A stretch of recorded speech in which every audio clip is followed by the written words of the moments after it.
And now it's time for another episode of Comparison, the lowest form of critique. Now just remember, when I say this, if you compare two games and say X is like Y, therefore it is bad, I'm sorry, but your word cannot be taken seriously at all. However, the correct form of comparative critique would be X fails to meet the standards of Y, therefore it is bad. That is acceptable comparative critique. Why am I saying this? And why has it taken me another 3 months to shit out another video? Well, A, because we are comparing the Destiny series to the Division series to lay the debate to rest, and B, because I don't have a good enough excuse. I'm sorry, I've only just started a film bachelor's degree. Frozen. So both games have a good story, but one seems to have already gotten it right in its first game rather than the other series in both. And to be quite honest with you, the Division story was amazing for what lack of it you might think, and that was the point. A lot of people seem to forget that in the Division, you were literally playing as a sleeper agent programmed by the government to be John Wick clones with a large array of weapons and high-tech gadgets no other military force has. You're not meant to know exactly what's going on, rather than the brief slideshow of context just to allow you as an audience member rather than as the character to follow on. It's pretty good writing, especially for an MMORPG. It is both a deep and shallow story, as you are the character with the freedom to take on whatever tasks you desire. Everything is instantaneous. Granted, you have the cutscenes and the data you pull from each major mission after fighting a boss. But it's fucking tight, man. And wanting to know more about what people are doing and what caused the dollar flu to exist in the first place, your unrelenting curiosity is what drives you. Not a lot of people seem to get that, considering half the shooter genre's audience. Can we seriously cull everyone who plays this and bury them in a mass grave in the desert? It's quite the shame, really, and not only are you rewarded for finding all the collectibles with cosmetics and massive XP boosts, you also get rewarded with another piece to someone else's story. I love listening to the phone call recordings and data files littered across Manhattan, because the voice acting for them, even though they were just audio logs, portray the very real responses that many people will have to a situation similar to the dollar flu outbreak in the Division. Each character in these has a story, and not just random NPC dialogue. It's fucking amazing. Destiny, on the other hand, fucks the story up in the deckhole. I don't know how or why Bungie just missed the mark by several kilometers, but I think they sort of lost what made their previous IP great and used what they learned for another original IP, but Bungie is not entirely to blame either. They are clung to a cancer known as Activision after all. Well, they used to be anyway. So what was the story? You are a guardian of Earth in a future thousands of years away, and a massive white sphere known as the Traveler granted humanity the capabilities of space travel to worlds unknown. You find out there is only one remaining city on Earth called the Last... hold on a fuck. The Last City? Really? Filled to the brim with heroes working to fight against the darkness that spreads across the galaxy, fighting by using space magic granted by the Traveler. So basically the darkness is the Traveler's centuries-old nemesis, and you go fight it even though the Traveler's dead because it performs seppuku. You start the game near the ruins of a factory in a desert, and your ghost's voiced by Peter Dinklage, but he was bored, so they got Nolan North, of course they did, to guide you back to the last city. So then you basically just fight the darkness. Most of the characters just bland. The whole experience for me was about as toothless as a Texan hick living in a mound. It was just boring. I don't know what it was. The whole game in general felt like a more mechanically advanced Borderlands 2, but with a mediocre story compared to Borderlands 2. I mean, I know there aren't supposed to be any jokes and gags like Borderlands 2, but come on, really? You could at least put more effort into the writing. I couldn't have cared whether or not you released it later, which is probably why I didn't bother buying the game at launch in the first place, because in true Activision fashion, they pressured Bungie into this ridiculous deadline. Releasing a delayed game is better than releasing a shit game, or not releasing the game at all. When will you get that? But, you know, Taken King, that was fucking amazing. You had Morcade 6, voiced by Nathan Fillion, the sexy boy of all voice actors. It was a lot more in-depth and the writing was better. I just wish they didn't charge me money for it, which we will get into that later. You got a lot more content, and overall the experience made Destiny a better game. Which brings me to my second point. Country roads, take me.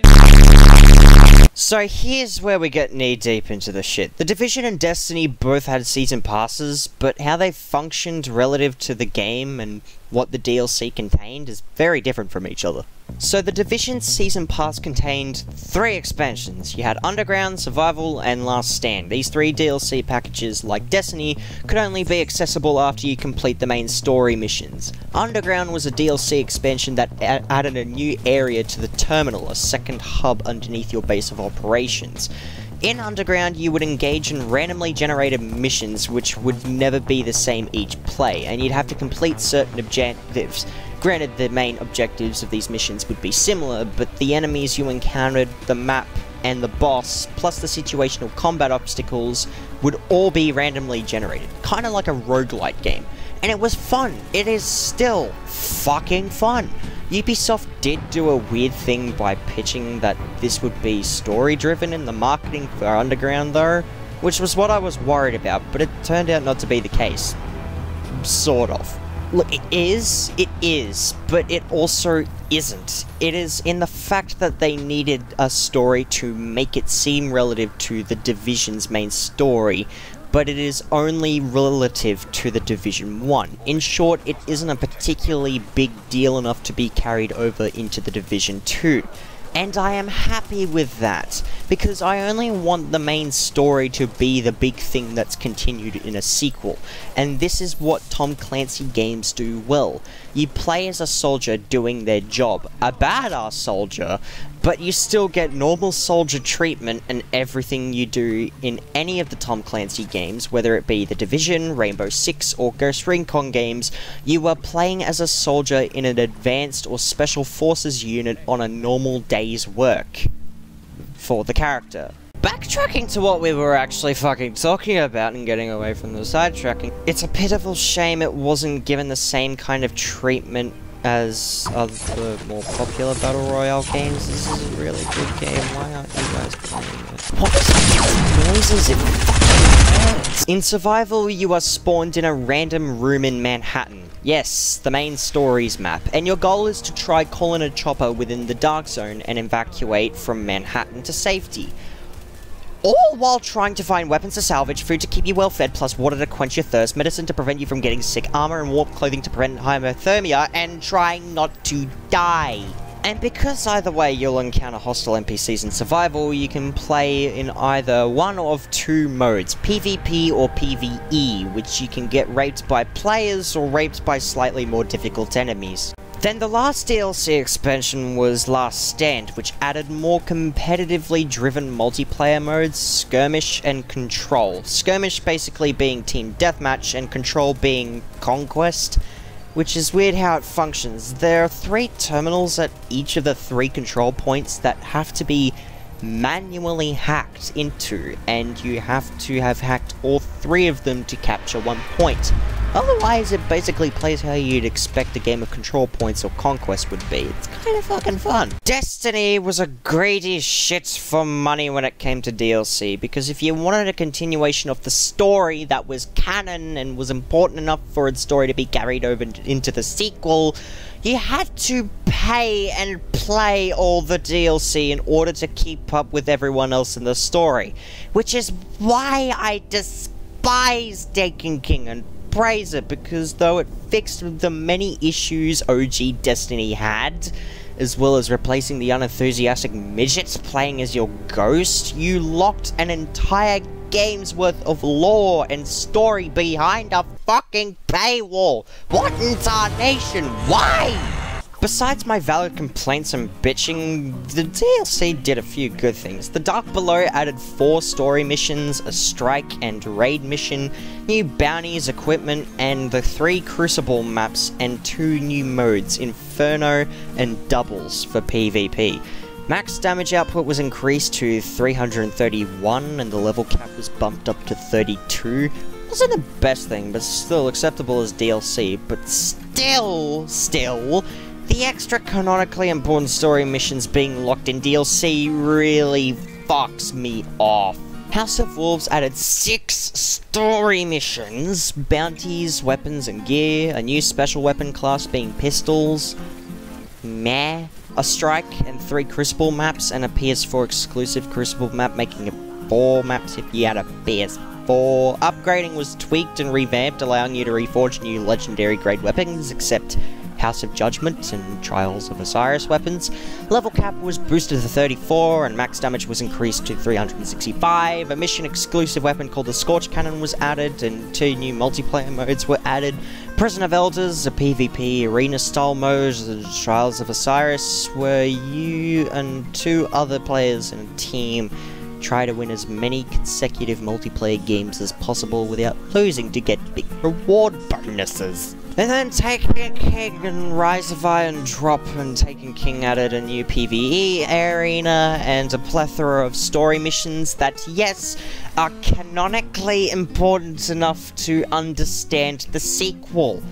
Why? A new raid was added, level cap was increased to the cap of 320 levels, and shortly after was bumped up to 335 in an update. Swords were added into the game, a new public activity was added where you fight 3 bosses, 3 new raids were added, and 3 year 1 raids were revised to add Taken as an enemy. 3 new multiplayer modes, Rift, Mayhem, and Zone Control were added, and finally, 3 new subclasses were added. Rise of Iron brought a new enemy faction, much like Taken King.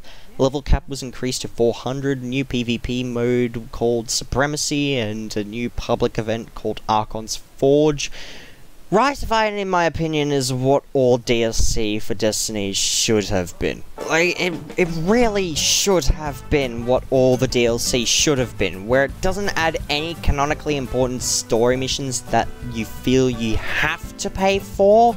If they had just released nothing but raids and new PvP maps in the paid DLC, I would be fine with that. Make the story missions free DLC and an update. I don't particularly agree with blocking extra important story stuff behind paywalls like this, because you feel obligated to buy it rather than be given a choice as to whether or not you want it rather than need it, because you need to pay and play the DLC to understand Destiny's 2 story.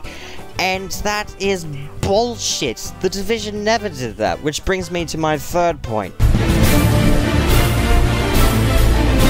Ubisoft did a good. They greatly supported the Division post-launch and didn't have any sort of deadline for the DLC expansions. They only had deadlines by the time they had eliminated all the bugs, etc., and pretty much just had to do routine optimization for each of the 3 platforms. The expansions contained canonically unimportant story elements in what were pretty much new game modes that opened up more potential loot grabs, but in their free updates that were made for every player, DLC or Season Pass holder or not, everyone got these updates, which included a new kind of gear loot, designated gear sets, which were only available if you reached the metagame, and if you had the full set of any of the 14 gear sets, you were given exclusive skill and stat boots in accordance to what that specific set provided.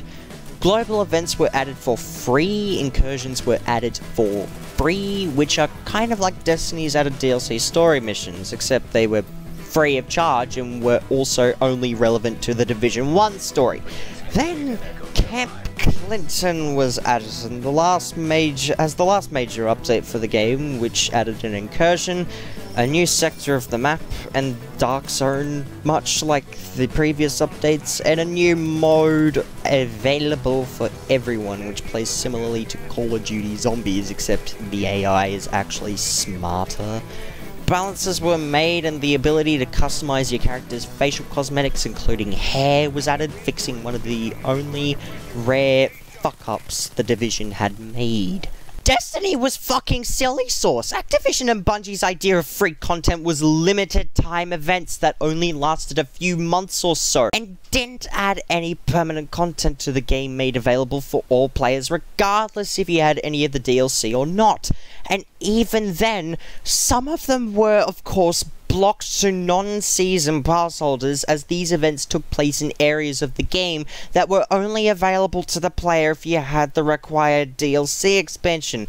I understand the reason as to why developers make paid DLC, but why in the blinky bill fuck are you forcing me to pay $20 for more story that should have been free or in the base game in the first place? Are you having a fucking giggle? What makes this even worse is that the story was already choppy and all over the place in a bad way. The fact that more story was blocked by paid DLC and that the story was 10 times better than the base game story and was required if you wanted to make the experience better makes me lose complete interest in the entire franchise.